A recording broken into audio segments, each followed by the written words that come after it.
Good morning, students. Today we are going to start the first lecture of Alga 10. Now see level J1. Unit 1 का level J1 है. The title of the level J1 is Great Indian Teachers and Poet. Great means होता महान, Indian का मतलब भारतीय, Teachers का मतलब अध्यापक, and mean और Poets का मतलब होता कवि. भारत के महान अध्यापक और कवि इसका टाइटल है. Now see learning outcomes. जो हम सीख रहे हैं तो उसका परिणाम क्या होगा, तो ये लर्निंग आउटकम्स हैं, क्या प्रोडक्ट हमें देना है. Now see English component. ये इंग्लिश के कंपोनेंट दिए गए हैं. कंपोनेंट मीन्स होता घटक. तो क्या क्या, phoenix. Phoenix is a study of pronunciation. Pronunciation किस वर्ड का किस हिसाब से किया जाता है, किस वर्ड में मॉड्यूलेशन होगा और किस वर्ड को सॉफ्ट साउंड से बोला जाएगा, वो इस फोनिक्स के अंदर हम सीखेंगे. जैसे इसमें लर्निंग आउटकम में दिया गया फोनिक्स में recognise and spell words with soft C and G sounds. मतलब ये जो सी है, सी की आवाज़ कब सॉफ्ट सी से निकलेगी और कब जी से निकलेगी, इसको हमें इसके अंदर पहचान करना है और वर्ड्स को स्पेल करना है. होल वर्ड्स कौन कौन से होते हैं, रिकॉग्नाइज, उनको रिकॉग्नाइज करना है, पहचान करनी है, रीड पढ़ना है. And spell 14 words on site, और देख करके ही 14 वर्ड्स को हमें स्पेल करना है, बताना है, उच्चारित करना है. Make sentences using whole words, और होल वर्ड्स को यूज़ करते हुए सेंटेंसेस को हमें बताना है. होल वर्ड्स क्या होते हैं आगे हम पढ़ेंगे. Reading and listening comprehension. Reading का मतलब पढ़ना एंड मीन, और लिसनिंग का मतलब होता है सीखना, कम्प्रीहेंशन का मतलब होता है समझ. पढ़ने और लिखने से हमें क्या समझना है. Identify the theme of the story poem. कहानी या कविता का जो विषय है उसको आइडेंटिफाई हमें करना है कि ये स्टोरी, ये कहानी किस थीम के ऊपर लिखी गई है, किस सब्जेक्ट के ऊपर लिखी गई है, उसको पहचान करना है. Describe connections between the theme of the story and real life. Describe का मतलब वर्णन करना है, कनेक्शंस का मतलब होता है संबंध, बिटवीन के बीच, द थीम का मतलब विषय, ऑफ मीन का, द स्टोरी मीन कहानी, एंड मीन और रियल लाइफ का मतलब होता है वास्तविक जीवन. वास्तविक जीवन में और कहानी में क्या संपर्क है उसको हमें वर्णन करना है कि वास्तविक जीवन से ये कहानी कैसे जुड़ी हुई है. Identify the meaning of a word from the story. Identify का मतलब पहचान करनी है, द मीनिंग का मतलब अर्थ, ऑफ मीन का, ए मीन एक, वर्ड का मतलब होता है शब्द. शब्द के एक मीनिंग की हमें आइडेंटिफाई करनी है फ्रॉम द स्टोरी, कहानी से, स्टोरी से. Explain the story poem using charts and images. Explain का मतलब व्याख्या करो द स्टोरी, कहानी की, पोइम की या स्टोरी की हमें एक्सप्लेन करनी है, व्याख्या करनी है, यूजिंग चार्ट्स का प्रयोग करते हुए, एंड इमेजेस और तस्वीरों का प्रयोग करते हुए.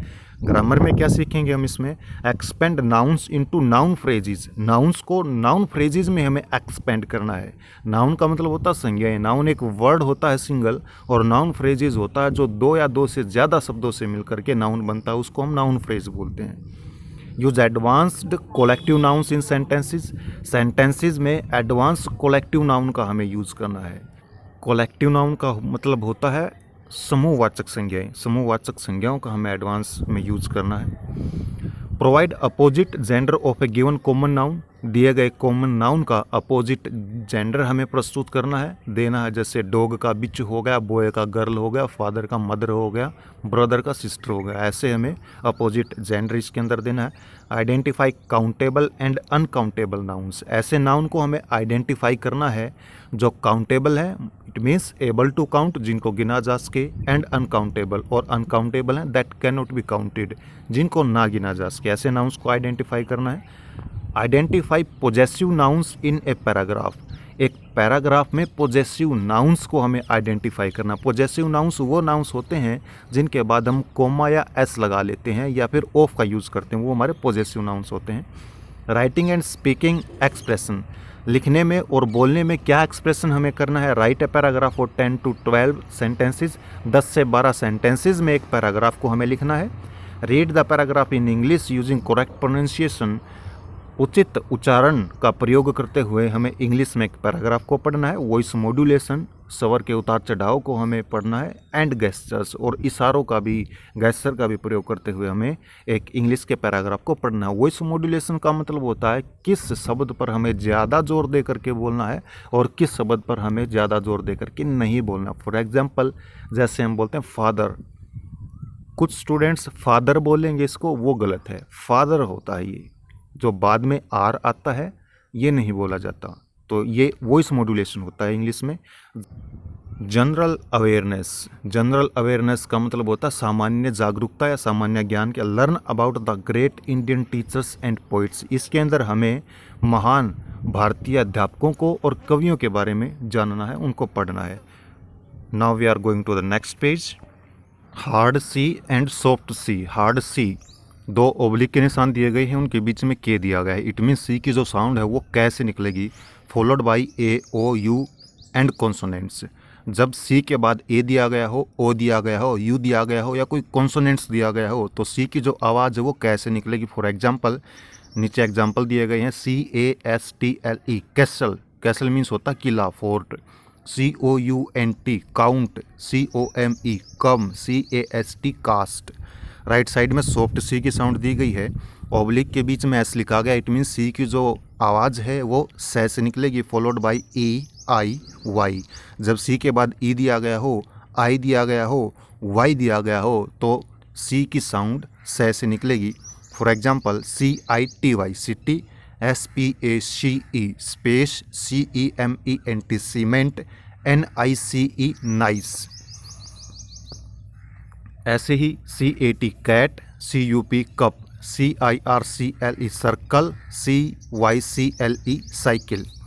Words with soft C. Soft C की साउंड के कौन कौन से वर्ड्स हैं देखिए। Pencil, ice, cyclone, circus. FANCY, fancy. CITIZEN, citizen. CELEBRAT, celebrate. NICE, nice. Hard C and soft C, serial number 2। Now C, Cece and Coco. Cece और Coco के बारे में छोटा सा पैराग्राफ दिया गया है। Cece and Coco are sisters. Cece और कोको बहनें हैं। Cece loves the city and Coco loves the country. Cece शहर को पसंद करती है और कोको देश को पसंद करती है। Cece loves the cement building of the city. Cece शहर की सीमेंट से बनी हुई इमारतों को पसंद करती है। Coco loves the calmness of the countryside. Coco देहात की शांति को पसंद करती है। कंट्री साइड मीन्स होता देहात। Cece takes her cycle and goes to the city. Cece अपने साइकिल को लेती है और शहर में चली जाती है। Coco prefers to drive around the countryside. Coco देहात में ड्राइव करना पसंद करती है। ड्राइव मीन्स होता है गाड़ी चलाना, साइकिल चलाना। इट इज़ देयर बर्थडे, उनके बर्थडे का समय है। They want to go to the circus to celebrate their birthday. वे अपना जन्मदिन मनाने के लिए शहर के सर्कस में जाना चाहते हैं।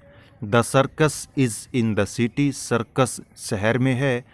Cocoa also decides to cycle to the city. Coco शहर में साइकिल चलाने का भी फैसला लेती है। They both enjoy the circus, वे दोनों सर्कस का आनंद लेती हैं। Cinderella in the countryside. Cinderella देहात में। Cinderella lives in a cute house. Cinderella lives in a cute house. Cinderella एक प्यारे घर में रहती है। सी क्लीन्स एंड सी कुक्स, वह सफाई करती है और खाना भी पकाती है। She likes to keep the house nice and fancy, वह घर को सुंदर और फैंसी रखना चाहती है। फैंसी मीन्स होता बहुत बढ़िया। Cinderella also loves to wear fancy clothes. Cinderella fancy कपड़े पहनना भी पसंद करती है। She lives in the countryside but wants to see a city, वह देहात में रहती है लेकिन शहर को देखना चाहती है। She wants to ride her cycle there, वह वहाँ अपना साइकिल चलाना चाहती है। She tried to go to the city one day, वह एक दिन शहर में जाने की कोशिश करती है। But a big cyclone hit the country side, लेकिन एक बड़ा सा तूफान देहात में आ गया। सो इसलिए Cinderella had to stay in her countryside home, Cinderella को अपने देहात के घर में ही रुकना पड़ा। That's all for today, have fun.